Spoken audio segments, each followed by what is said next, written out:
Hi, I'm Tracy. And I'm Sharon, and we are Feet of Clay, Confessions of the Cult Sisters. We've got less than 60 seconds. Sharon, go. Truthfully, Troy and Brian, you're the ones who deserve the credit or the blame for all of this. First, they got you, Tracy, to claim that Christian music megastar Keith Green was a cult leader. Then they got you, Sharon, to talk about your pure virgin marriage, personally arranged by Keith Green. And now we are totally out of the closet, launching our own podcast, telling the world about the crazy Christian commune Last Days Ministries. And most importantly, our decades-long escape from the trauma and abuse of extreme Christianity. So join us as we share our journey of healing and humor and how we found love and peace and joy on the other side. Wherever you get your podcasts. Feet of Clay, Confessions of the Cult Sisters. I was raised in a cult. Of course, if you'd have asked me all those years ago, or anyone else in our small fundamentalist church, if we were a cult, we'd have indignantly replied, absolutely not. Other groups like the Mormons or Jehovah's Witnesses, they're cults, but we're not a cult. Everything became normalized, though, but it wasn't until decades later, after I deconstructed my entire belief system and walked away from the Christian faith entirely, that I began to see just how cultish the whole thing actually was. But before all of that, for over 20 years, I'd served both as a pastor and a Bible college teacher, so I had a hand in it, furthering the toxicity also. So in the process of rebuilding my life and discovering my authentic identity, I've got lots to work through, things like religious trauma syndrome, rapture anxiety, and just so much more.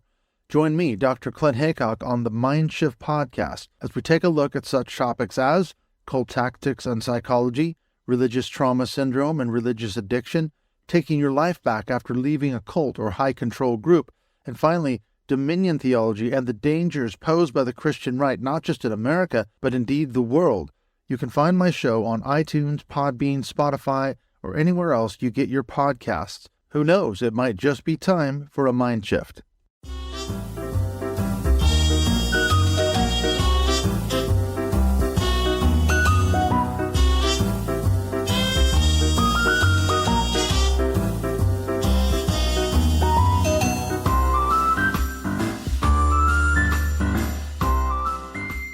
Well, everyone, welcome to Season 5, Episode 1 of Season 5 of I Was a Teenage Fundamentalist podcast.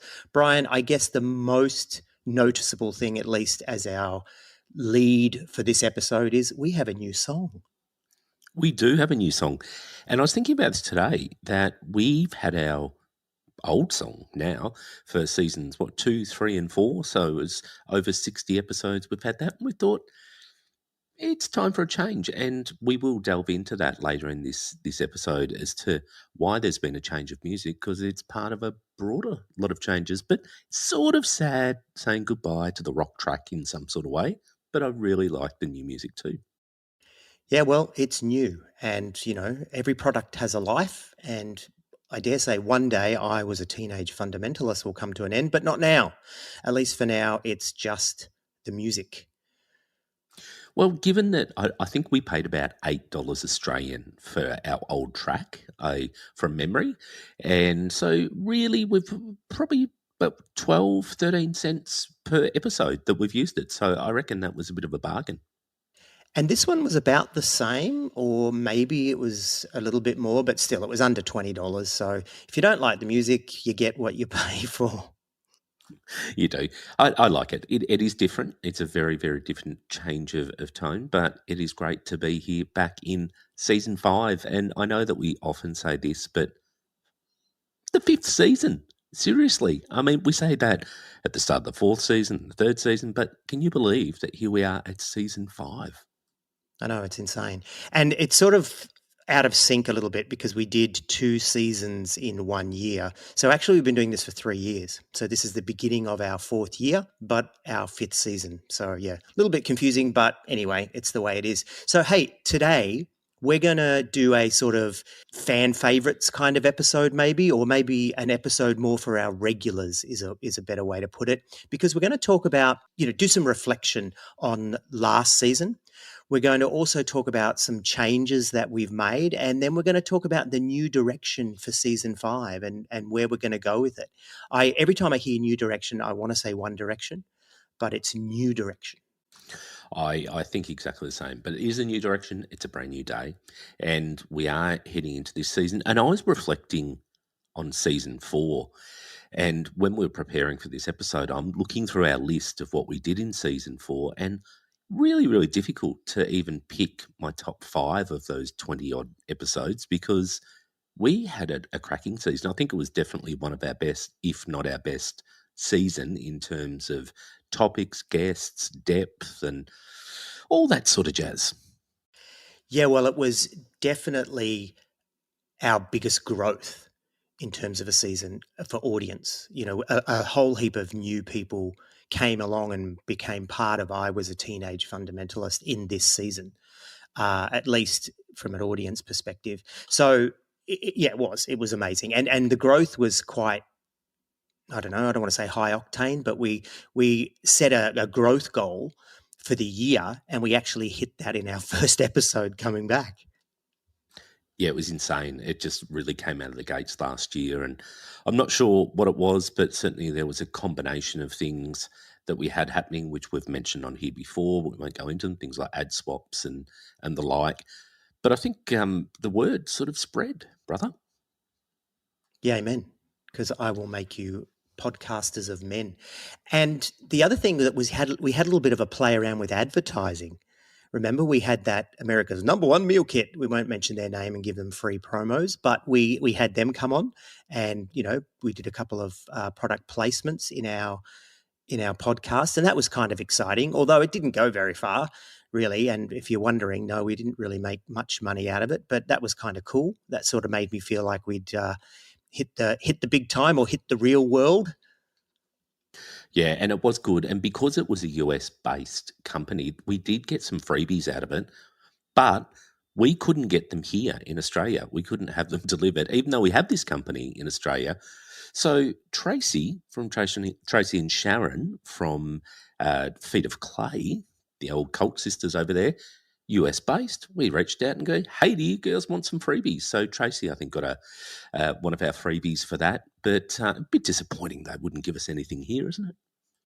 Yeah, well, they're subsidiaries, I guess, and so the advertising was for that country in particular. But the other thing that was interesting was some of the pushback we got this season too, or last season as well. That was quite full on. I think you've had it worse than me, though. Yeah, I did get some significant pushback from people close to me, and it was quite interesting, very challenging, and it certainly has affected and strained relationships. But the reality is, we've got to just stand by what you say and stand by what we've been doing on this pod. And if people aren't happy with it, then that's okay. They're entitled to their opinion of saying they're not really happy with what we're doing or saying. But yes, it's been an interesting one, that's for sure. I think I'd be lying to say it didn't affect me. It was quite hurtful, a couple of the things that came back. And I did sort of sit with it for a bit and go, should I hold back on some things? And obviously I'm not going to name the people that have come to me here, but the reality is I'm not going to hold back because the reality is I believe in what we're doing here. It's evident in the fact of how many people reach out to us quite often saying the positive effect that the podcast has had for them, really helped them navigate their way out of, feeling like they didn't have anyone to talk to, no one understood them, that it was just a really lonely place. So I want to keep on doing what we're doing because we're helping people ultimately. Yeah, well, I actually had an ex-girlfriend, not my ex-wife. I actually had an ex-girlfriend who thought that she recognized herself. And she didn't come to me. She went to you and really, let fly. So, it's funny because you even got my pushback, which was kind of funny, really. It was. And it was a bit annoying too, because as soon as they sent the message to me, they blocked me, so I couldn't send a message back just to go, hey, hang on, what's happening here? But again, it's what happens, and you do that. And we know, and we certainly knew before we started this podcast, that not everyone would be happy with what we're doing and saying. So I guess this is the price that you pay for that. Yeah, I had someone else reach out to me, and at first I thought it was really nice that this person was reaching out to me, and I was quite excited by it because I hadn't heard from them for years. But in retrospect, after the engagement had sort of all passed, I realized that this person was actually being a little bit manipulative, maybe, and then they were actually trying to control the narrative, and they were trying to butter me up and sweeten me up and be kind to me so I didn't say horrible things about them, which I may have, and it may have actually been a really good tactic on their part because that is what actually happened. I dialed it back, but I was never going to be totally unkind to this person. But still, yeah, that happened, and it was kind of sad afterwards to go, oh, this person just played me, which was, because as soon as all the potential of that person's story being told was over, then they completely cut me off again. Yeah, and I guess people would get fearful that they'd be seen in a bad light. And I think some of that too is that, like us, people have come a long way in life. They're probably a little bit embarrassed and ashamed about what they may have done or said or whatever back then, and don't really want to be tarred with that brush now. And I get it. And I think you and I have been quite open and honest about some of the things back then that we're embarrassed and ashamed about. So we've worn that and we've gone, okay, that was really shit of us and it was a shit part of us.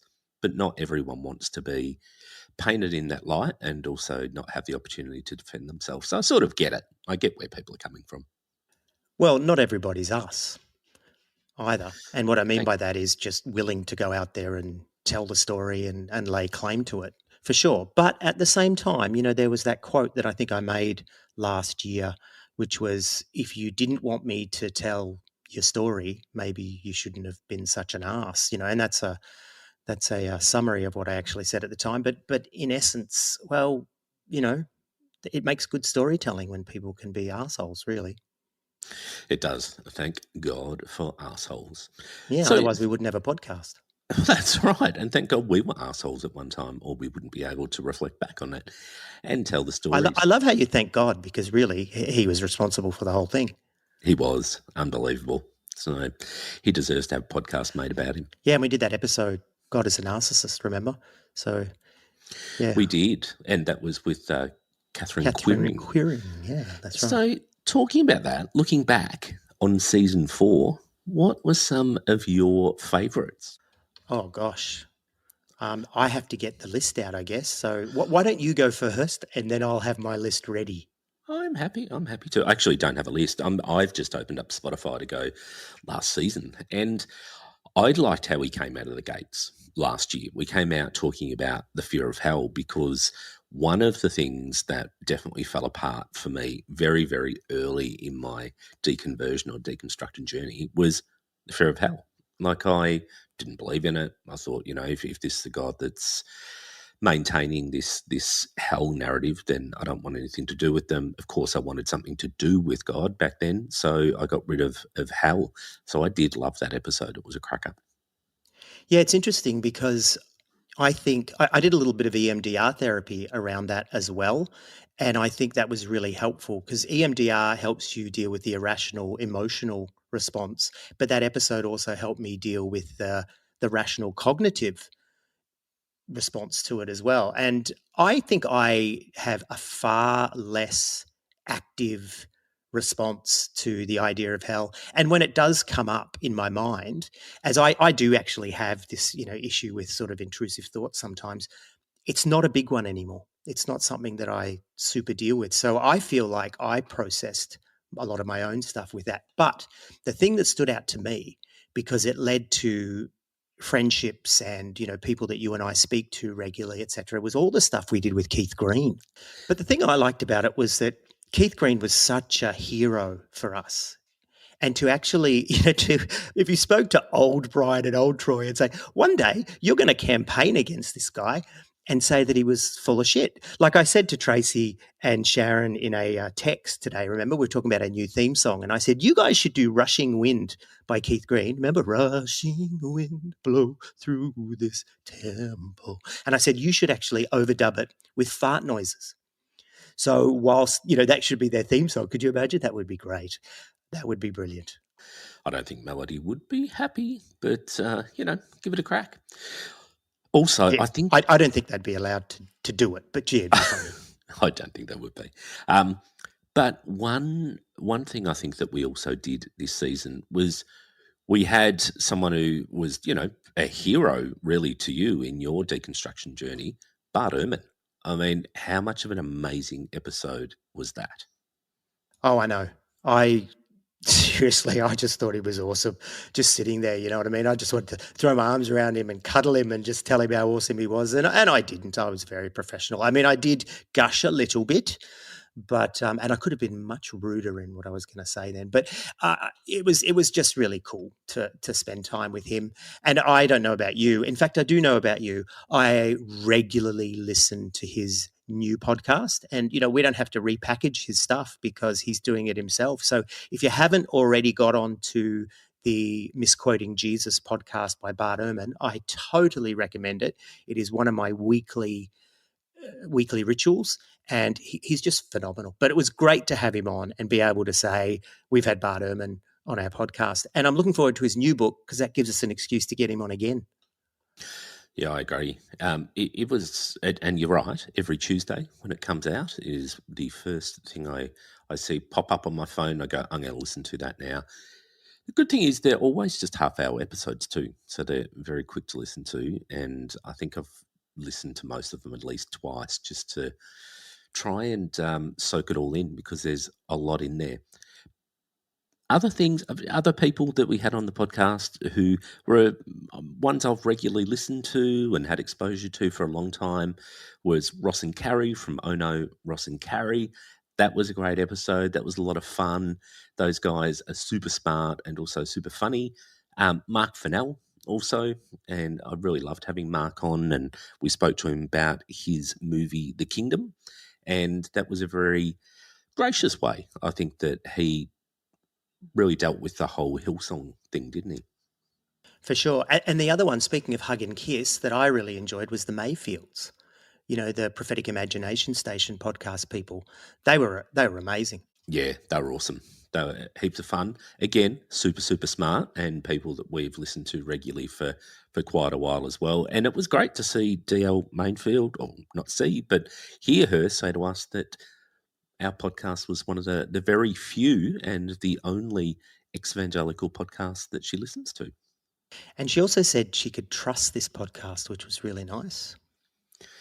Yeah, and I think that's something that we have definitely tried to do, make it a safe place, along with our Facebook community as well, where people don't get triggered, or if they do, it's certainly not intentional. People do get triggered, let's be honest, but it's never intentional. Another thing that we found out this season, Brian, was that God hates divorce. He does. He's not a fan of divorce, but he says very little about it.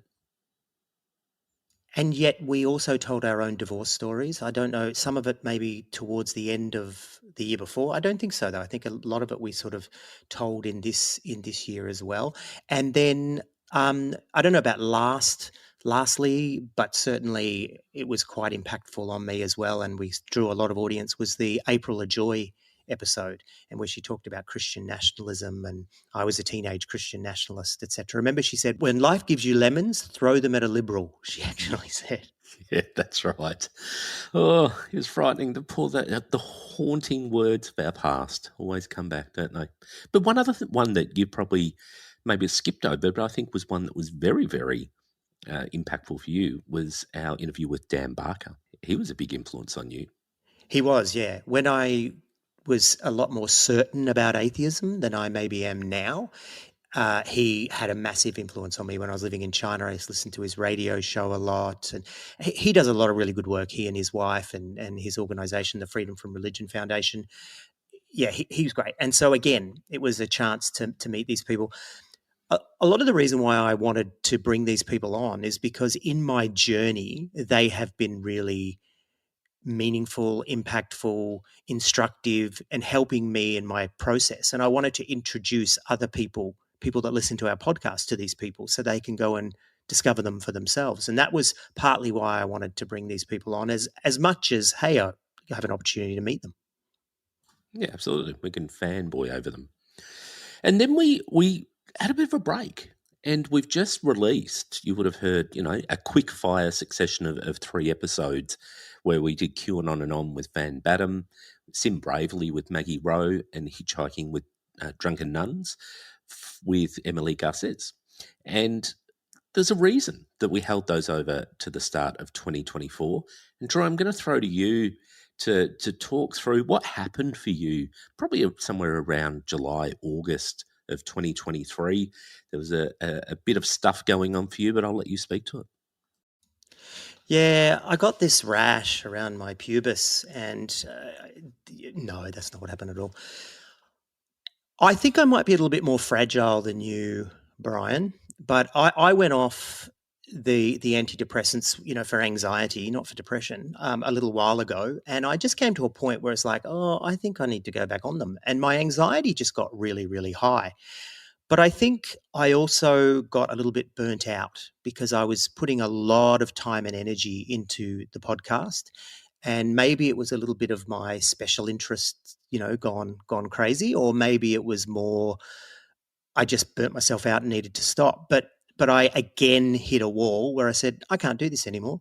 And as I said to you, I can't edit this anymore. I can't do promos. I can't record. I can't do anything.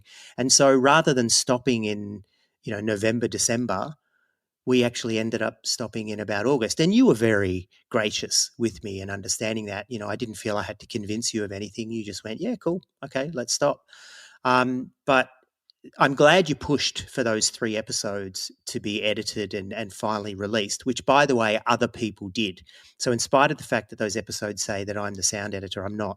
So 3 people came to the party, wonderful people, who jumped in and edited those. And so we're able to release those just now.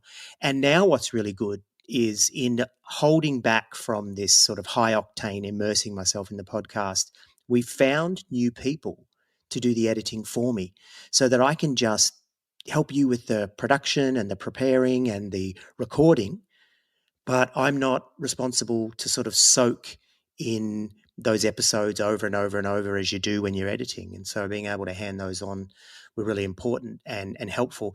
But now, before we jump into talking about where we're going with the new direction, etc., we made some decisions which I think are going to help with that, at least from my perspective. How did you feel, though, coming to the end of that? Were you ready for the break as well, or you could have happily gone on? I was ready for the break, but probably for different reasons. So we really pushed hard last year on recording a lot because both you and I were going on holidays, and I was going on a fairly extended holiday of 6 weeks I was away for. So we were trying to get a lot of episodes done, edited, and as they say in the industry, in the can, so we can release them and have them still bleeding out as we were both overseas. So I think I was starting to hit a wall, and I was pretty exhausted by the pace we were coming out of, but also seeing you affected in the way that you were. And it's one thing that we've always had an agreement. If one of us says we're done, then we're done. And the other one may pick up and continue podcasting or whatever, but we're never at that point where we're trying to drag each other along, because I don't think that would be fair. So when you said I just need a break from it, there's no certainty going forward, I was okay with that because that's what we had agreed, and I was comfortable with it. But also, a big part of me, I knew that you would want to come back and that we would definitely be able to do something that made the changes that we needed. And as you said, we put it out there. We had some great sound editors who you will hear in the outro who are doing our stuff.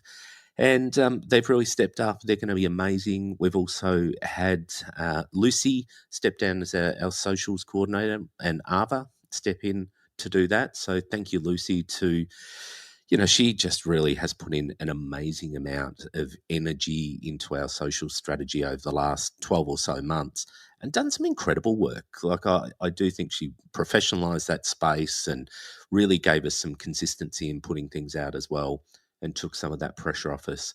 So we're excited to see where that goes with Ava, excited to see with the new sound editors. where we go as well, and taking that pressure off you, Troy, as you said, I think is going to be all good going forward.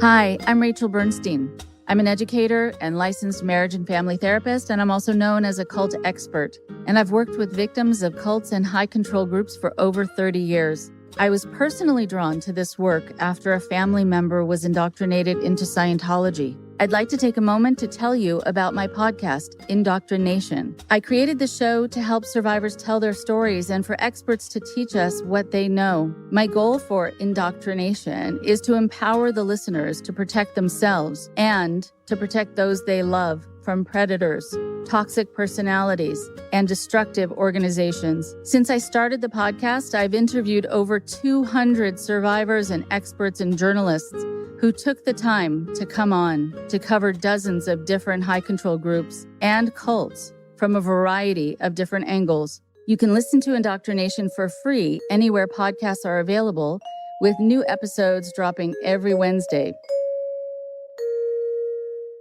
Hi, I'm Sadie Carpenter.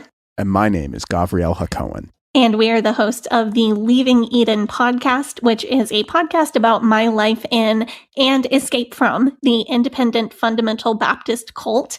This week, you can join us while we talk about the book I Kissed Dating Goodbye and its effects on purity culture. Joshua Harris, the author of I Kissed Dating Goodbye, has since disavowed the contents of this book, but its effects still linger throughout Christian evangelicalism. Join us on the 19th of February for our special episode all about this book. You can find the Leaving Eden podcast on Apple Podcasts, Spotify, or wherever you get your podcasts. Yeah, I think so. I mean, the reality is I probably was never ever going to completely walk away from this, at least not at that point. And I think I knew that in myself as well, but I certainly needed a break, and I certainly needed to at least be ready to put it down, because I think that's what the Lord wants, right? He doesn't want us to have idols like, podcasts. And anyway, that, notice you're not laughing. But anyway, it was good for me to be able to do that. And I did. But I'm not finished telling my story yet as well. Sorry to be all narcissistic, but I do want to finish telling my story. And I've got one more episode where I want to actually talk about the falling away of faith. I don't mean falling away from my faith, brother. I mean the actual, implosion of my faith. So look forward to that one this semester. You can tell I was once a teacher. And so the episodes went into hiatus episodes, they were repeats, and the Facebook group continued. And that was great. I love the fact that the Facebook group could continue and that people are seeing a lot of value in spite of the fact that we basically vanished from the scene really for a good 3, 4, 5 months. Yeah, it was great. And I think it has become self-sustaining, and certain Kerry does a lot of work in the group, as does Bree, to keep it ticking along, keep it safe. But I think it's becoming more and more self-sustaining. And I think we're up to about 1,400 people in there. So it's grown a lot. But I would say that actively there's probably only 50 to 100 people who are active. I think there's a lot of onlookers. So hello to you onlookers who might not yet feel safe to speak up, or you just need a place to hear others and see how others are processing things before you jump in. Or there might be just people who are curious about what we're doing, or people who are still caught up in the scene and essentially spying on us. Yeah, so hello to you stealthy ex-evangelicals, and some of you current evangelicals that are probably watching what the backslidden are up to. I will say, though, as a temptation to try and get people to come along and have a look at the group, is we found my video from the 90s. What was it, 1991, 3 or 4. 93? Yeah, somewhere around there, where I was actually featured on a ABC Australia television magazine style program for young people about religion. And so there's a good, it's only about 2.5 minutes. We can't publish it publicly, because if we do, we may get in trouble. So what we've done is we've put it inside the closed Facebook group.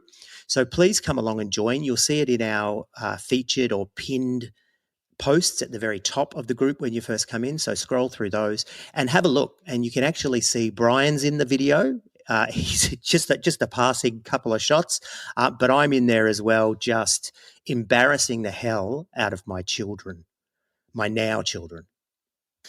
Yeah, it really does show the zeal that you had and why you were definitely intimidating to people in that, and people like myself who didn't feel like you were full on enough for Jesus, because you were there, you were full on. People, have a look at this video. If you're not part of the Facebook group, jump in there and have a look at it, and you will see just how much of a zealot Troy was.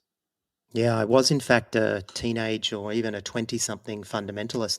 But what's really funny is my kids, mate.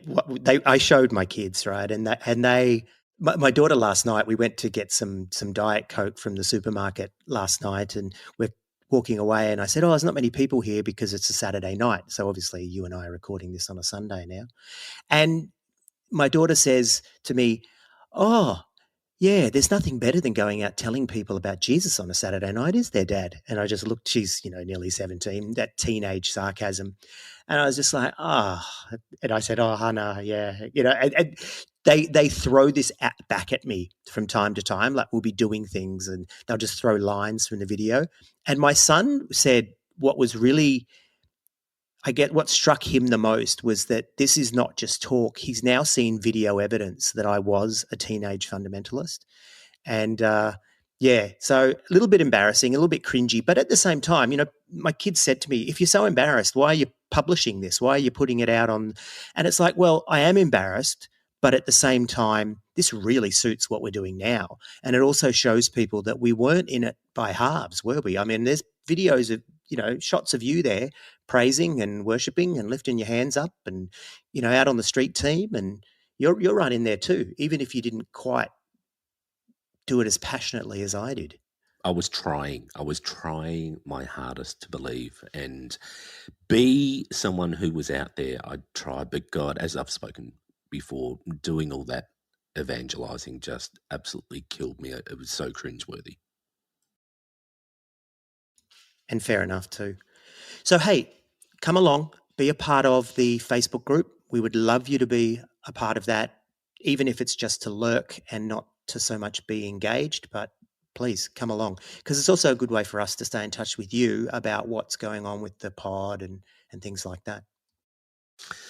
All right. So other things that we have done, we've slightly changed our Patreon tiers as well this year, and I might let you speak a little bit to those. But our Patreon supporters, we've certainly seen people keeping the lights on, helping us grow and helping us go through basically all of the different subscriptions we've got to have to keep our pod going is phenomenal. How many things and how many expenses there are. So, having that and taking that financial pressure off us, so we're not putting as much of our personal funds in. I mean, we're still putting personal funds in, but it is great to have that support and help us to do that. But I might let you talk to those new tiers, Troy. Yeah, sure. So one of the ones that we've started is just a new $2 tier, which is less than a cup of coffee a month. And what you get from that is you get regular email updates and you get access to our exclusive Patreon supporter Facebook group. But that's all you get for that. It's just about, hey, I just want to chip in $2 a month and I just want to, help you keep the lights on. So we invite you to come along and be a part of that. But we've also got the $5 one, and the $5 one gets you access to regular bonus content. And we might as well mention that now, Brian. We're going to start doing a monthly Patreon episode, which will go out through Patreon. So if you're not a member of Patreon, you will actually miss out on that episode. But of course, everything there through our main feed will continue to be free.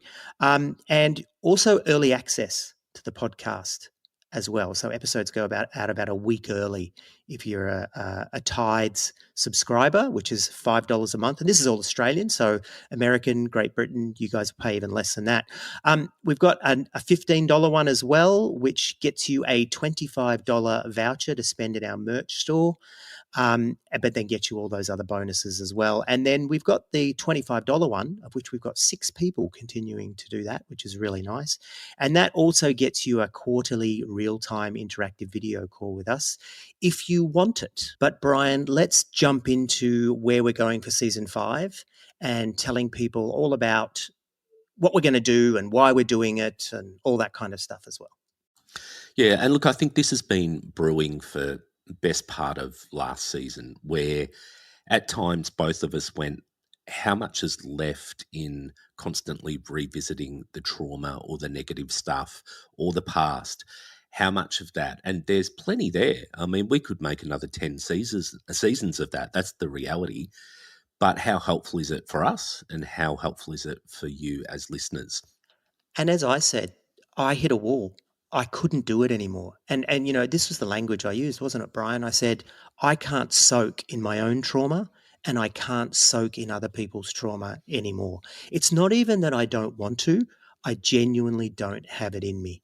And coming back and listening to people's stories over and over and over when you're doing the edit, and it's not just doing the edit, then you have to listen to it again before you release it. Then you have to listen to it the day it's released to make sure that there's no software issues or, whatever. So I would be listening to episodes multiple times and listening to people's stories multiple times. And so soaking in that was just impossible. And at the same time, when we started this podcast, and I know we said this stuff in season 1, it's okay to be there, but you can't stay there. And so we want to say that there are a whole heap of really good podcasts out there that are still in the trauma stage of telling those kinds of stories. And we are not for 1 second saying that that's wrong or bad. We did it for 3 years, and there is still a need for those kinds of stories to be told. And 100%, if that's where you're at, that you still need to hear those stories of other people, please visit those. So I'm thinking about Feet of Clay. I'm thinking about Cheers to Leaving. I'm thinking about Prophetic Imagination Station. I'm thinking about all these amazing podcasts out there that are still talking about the trauma, and rightly so. But we don't want to do that anymore. And we don't think it's necessarily good for everyone in our audience either. And so in that sense, we decided to take a new direction and set a new tone for the podcast, didn't we? We did. And I mean, this is, as I said, it's something we've sort of been riffing back and forward for best part of at least 6 months, going, well, would it be better if we took more of a positive spin, looking forward? And we're like, what do you do with that? How do you frame it? So it's really, a positive is what about? And it's exploratory. It's starting to actually get deeper into some things. It's opening people's minds to other stuff, exploring other things. And some of those things that were taboo when you were fundamentalist, or you had been told very, very different things about them that may not necessarily be true. So we will may not necessarily be true, are just fucking lies. Yes, very much so. I was trying to be kind. I don't know why I even did that. Why did I even try and be kind? But we are going to be exploring some different faiths or religions this year as well. We're going to be asking, what about progressive expressions of Hinduism, Judaism, Christianity, and Islam? You know, we're and going, Buddhism, yeah. So we're going to be exploring those and going, what are these expressions like? How do people live their lives? Why do people choose them? And I think it might surprise us, and it will certainly surprise you as well, what you hear. We'll also be looking at a little bit of a snapshot on, very happy, death. So we're going to be looking at death and near-death experiences and death itself, the process of death, because that is something that you are very fearful of normally as a human, but certainly you have the extra layer as a fundamentalist, where you are told that not only will you have the physical act of dying, you'll then have the eternal consequences of where you go when you die, and do you want to go to the right place, etc., etc. So it's extremely fear-based. We want to just work through some of that stuff logically.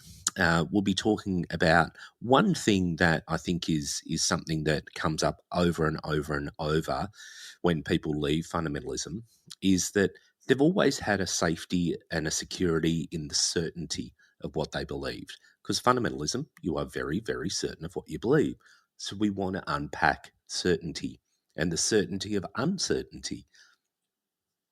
Yeah, and starting off with that too, and saying, am I just looking for certainty, or am I really going to explore what these things mean, or what these expressions of religions, etc., say? And just because we open the lid and have a look in the box at things like near-death experiences or reincarnation or what people experience in the lead up to their death and things like that, doesn't mean that we agree with them, doesn't mean that we're saying this is true or even not true. But these need to be explored. And, we hope to give you the ability to dive deeper if that's what you want to go, if that's where you want to go. So we'll give you references and stuff like that. So don't be looking for certainty in terms of the way that we're going to deliver this. But the other thing I wanted to mention, Brian, about the expressions of world religions is we wanted to look at the progressive ones, because we don't want to give any breath or any airtime to fundamentalism.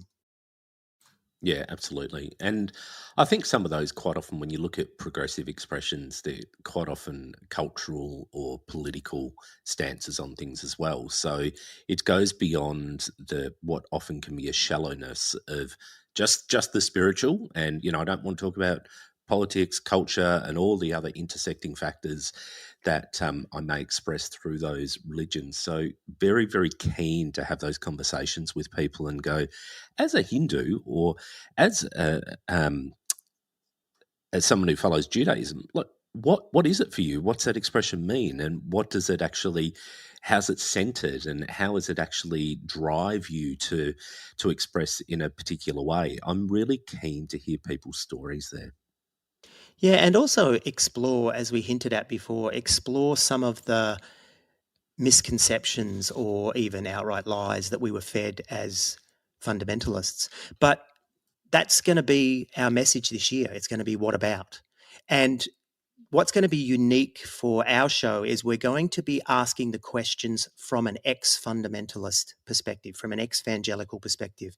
So it'll still be broader for other people who've never been a fundamentalist to come along and be a part of this and go on these journeys. But for you as an ex-evangelical listening, we're going to try and ask some of those questions and bring up some of those thoughts that we had as ex-evangelicals in relation to death, in relation to near-death experiences, reincarnation, progressive world religions, and these whole heap of other things. I mean, there's so many things that we want to explore: politics, abortion, assisted dying, all these other things as well, to see what about these things and what should I think about them now, to quote Stephen Mather and his Once Upon a Time podcast title. Yes. But it's not now, so it's not stealing because it's a past title. But yeah, look, I think it's going to be exciting, and I think it'll also be energizing for you and I, because we won't be looking backwards, we'll be looking forward, or even looking to the sides. I think as we go along, it's going to be a very interesting bunch of conversations. We've got a few of them lined up already. One thing that struck me is it has been a bit harder to get guests when we're breaking out of the ex-evangelical bubble, but it's exciting because we have got quite a few that are locked in already, and I think that'll continue to grow. Yeah, and in this space, or in the spaces that we're going to explore, we've already got some really interesting people and, dare I say, influential people in that space. So it's going to be quite exciting. But we've intentionally started with certainty because we want to make it very clear that certainty, whilst is something that most of us crave, I don't know how much we're going to be peddling certainty at all. Brian, what do you reckon? Well, I think and may have even said this in the podcast, because it's something I often talk about and think about in my private life, is the older I get, the less certain I am about things. And I don't know whether it's because you're older, you're exposed to more things. Troy, we are in our 50s. We are older men in the twilights of our lives. But I often do think, I don't know if I'm certain about that. And when I do hear people be very certain about whether that's political, whether it's social things or cultural things, I actually get really uncomfortable because I'm like, how can you actually be so sure about that? And conversations I've had with people around that, I have had people say, do you think that's because you were a fundamentalist in something many, many years ago that you now balk at that absolute certainty? I don't think that is necessarily it, because there's a lot of people in my life that I've come across who have who have not been involved in fundamentalist Christianity or any spiritual or religious expression, and they also get less and less certain as they get older. And these are some of the questions we can put to our guest who's going to come on and talk to us about certainty. He's not very certain about much, but I think he might be more certain about certainty than we could possibly be, because he's a bit of an expert and he's done some philosophical digging. But we'll get into that later on, because that episode's coming. So we hope you tune into that. So this is going to be our direction for season 5, and probably ongoing for more than just season 5, this whole idea of what about and exploring these things. We will occasionally look backwards if someone comes along with a compelling story or something like that we need to tell, for sure. But the bulk of what we do will be about looking forward, because we can't do it any other way. Otherwise there wouldn't be a podcast. Hey, Brian, is there anything that you want to share before we sort of wrap up? I don't think so. There's a couple of big things coming up this season. We will hit our 100th episode. I can't remember. It's going to be like around May or something, isn't it? I think, from memory. So 100 episodes, that's absolutely huge. I'm sure we'll do something special for that. We'll probably do a special episode, but we might even give some stuff away. You might even get some merch.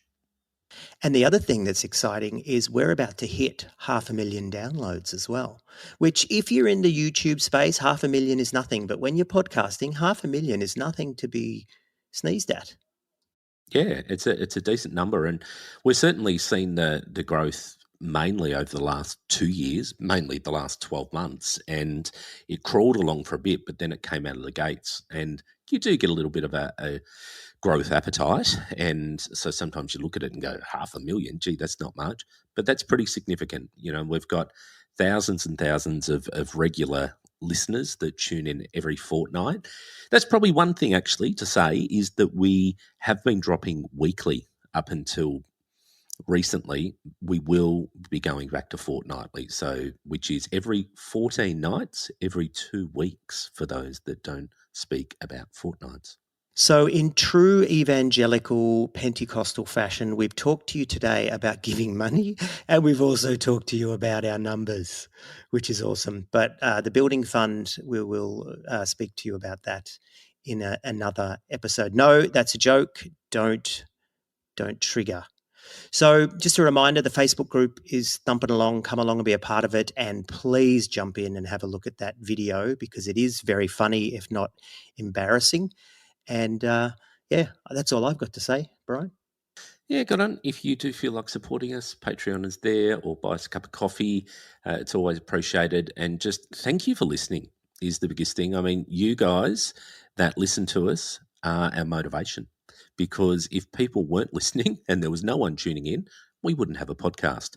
But also for those people who take the time to write to us on our email or through our social channels to tell us how much of a positive impact the stories have on them, but also even the Facebook group has on them. We really appreciate that, because you don't always hear positive feedback. Usually negative feedback is the thing that people are more happy to give you. So the positives are fantastic and very, very welcome. So enjoy our new song, Enjoy our new AI-generated graphic. By the way, if you're afraid of AI, then you can be afraid of our new graphic because the devil had a hand in that. And enjoy the new positive tone and the new direction of I Was a Teenage Fundamentalist, and stick with us for the year. And we look forward to journeying with you as we continue to deconstruct and reconstruct, but not necessarily reconstructing Christianity. Yeah, reconstruct all you want. Alrighty, thanks everyone, and it has been awesome reconnecting at what is now the start of season 5, and looking forward to next episode, which will drop in 2 weeks. Yeah, I'll see you in 2 weeks, Brian. If you'd like to connect with the I Was a Teenage Fundamentalist podcast, then please see the links in our link tree in the show notes. We invite you to join our listener community on Facebook, and we're also on Instagram, X, and Reddit. Check out our merch on Redbubble. We've got t-shirts, hoodies, mugs, and all kinds of great evangelical stuff that you can wear proudly. All proceeds go to building and promoting the podcast. We want to give a huge shout out to our Patreon supporters. Subscribers get a range of benefits, including free merch, early access to episodes, access to our exclusive subscribers group, and monthly bonus content. Again, all proceeds of this go to the running and promotion costs of the podcast. A special thanks to Ava, who manages our social strategy, and also to Kerry and Bree, who manage our Facebook listener group, and also to Bree, who puts out our monthly newsletter on Substack. All of our episodes are transcribed by Leanne to increase accessibility. The show is produced and hosted by Brian McDowell and Troy Waller. The sound engineering for this episode was done by Clifford. I Was a Teenage Fundamentalist is available wherever you find your podcasts. Again, you can find all our links in our link tree in the show notes. Or why don't you pop across to our website at www.iwasateenagefundamentalist.com.